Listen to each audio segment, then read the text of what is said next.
Agniveer use and throw मजदूर है कि एक को पेंशन मिलेगी, एक को शहीद का दर्जा मिलेगा, दूसरे को नहीं मिलेगा।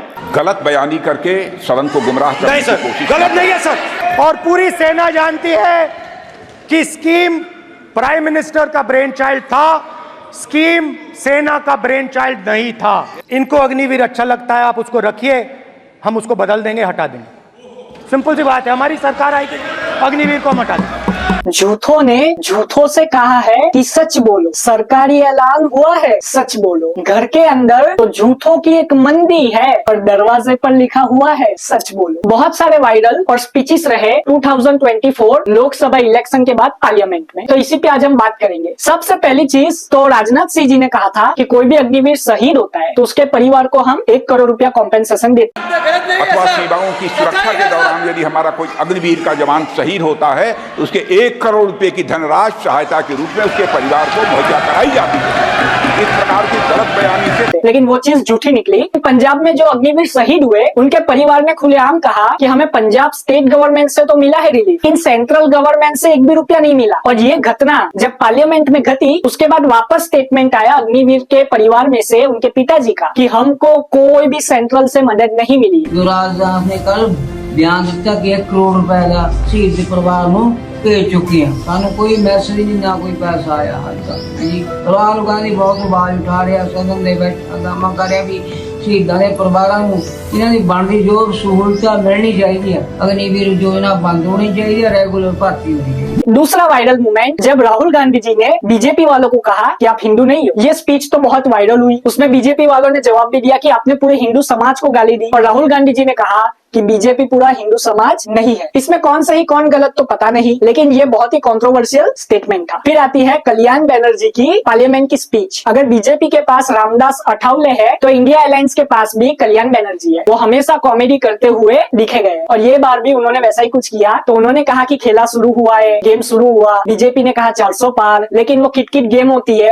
ये बंगाल में कोई गेम होती है किटकिट करके, अगर आपको ज्यादा पता है तो कॉमेंट में बताइएगा। तो किटकिट गेम होती है, उसमें 400 का उन लोग ने गोल रखा था, लेकिन kit kit kit kit kit kit kit kit करके बीजेपी 240 पे आ गई। ये बहुत ही कॉमेडी स्टेटमेंट था कल्याण बनर्जी की तरफ से। आपने बोला था ना अब की बार 400 पार बोला था,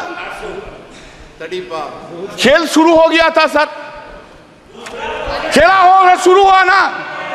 खेल तो बहुत सा खेल है सर, चू कित कित भी खेल है, चू कित कित में चू धरा 400 में कित कित कित कित कित कित कित कित कित कित कित कित कित कित कित कित कितना हुआ 240। फिर आते हैं हम एक बहुत ही क्रूशियल जो कि स्पीच थी मणिपुर के एमपी की। उस पे मणिपुर के एमपी ने इंग्लिश में स्पीच दी, लेकिन उसमें उन्होंने पूरे मणिपुर की जो अभी स्थिति है वो बयां कर दी और कह दिया कि बीजेपी वाले मणिपुर पे कुछ बोलना ही नहीं चाहते और मणिपुर का नाम भी नहीं लेते, जबकि स्टेट में और सेंट्रल में दोनों में बीजेपी की सरकार है। मणिपुर के एमपी की स्पीच सुन के मुझे प्रधानमंत्री जी का 2014 से पहले का एक भाषण याद आता है। उसमें प्रधानमंत्री जी कहते हैं कि मनमोहन सिंह जी महंगाई का म बोलने के लिए तैयार नहीं। वैसे ही मुझे लगता है कि बीजेपी के लोग आज मणिपुर का म बोलने के लिए तैयार नहीं। लेकिन उसके बाद ही प्रधानमंत्री जी ने कहा कि हम मणिपुर की स्थिति पे काम कर रहे हैं और जितना जल्दी हो सकेगा उतना जल्दी हम मणिपुर को वापस वही स्थिति पे ले आएंगे जैसे वो पहले था। बीजेपी के नेताओं का भी स्टेटमेंट था कि मणिपुर में जो बीजेपी गवर्नमेंट है वो अपना 100% दे रही है जिससे कि मणिपुर की स्थिति वापस अच्छी हो सके। अब हम आते हैं एक और वायरल मूवमेंट पे, जिसमें राहुल गांधी जी पार्लियामेंट में अपने जो इंडिया अलायंस के नेता उनको कह रहे हैं जाओ चिल्लाओ प्रोटेस्ट करो, रूलिंग गवर्नमेंट के सामने प्रोटेस्ट करो, जो कि मैं मानता हूँ पर्सनली गलत है। क्योंकि रूलिंग गवर्नमेंट बीजेपी ने, आप प्रधानमंत्री जी को ले लीजिए या पूरे एनडीए को ले लीजिए, उन लोग ने इंडिया अलायंस में से जब Rahul Gandhi ji leader of opposition बने और वो जब अपनी स्पीच दे रहे थे तब किसी ने हल्ला इतना नहीं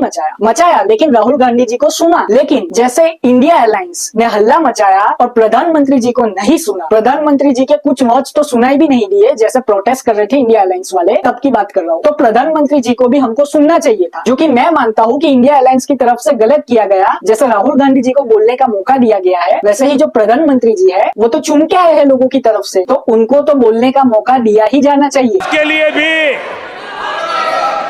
इस देश की जनता ने जनादेश दिया है और इस देश की जनादेश है कि आप वहीं बैठिए,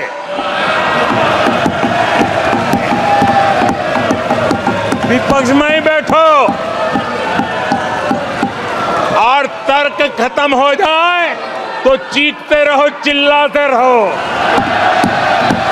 जब राहुल गांधी जी कह रहे थे अपने एमपीज को कि प्रोटेस्ट करने जाओ, तब मोदी जी ने एक एमपी को अपने पानी का ग्लास ऑफर किया। तो पहले एमपी ने तो मना कर दिया, लेकिन दूसरे जो एमपी थे उन्होंने तुरंत ही वो पानी का ग्लास ले लिया और पी के वापस मोदी जी को दे दिया। तो ये बहुत ही वायरल हुआ है मूवमेंट। इसमें कौन सही और कौन गलत, ये तो आप मुझे कमेंट में बताइएगा। और अच्छा लगा हो मेरा वीडियो तो सपोर्ट जरूर कीजिएगा। जय हिंद।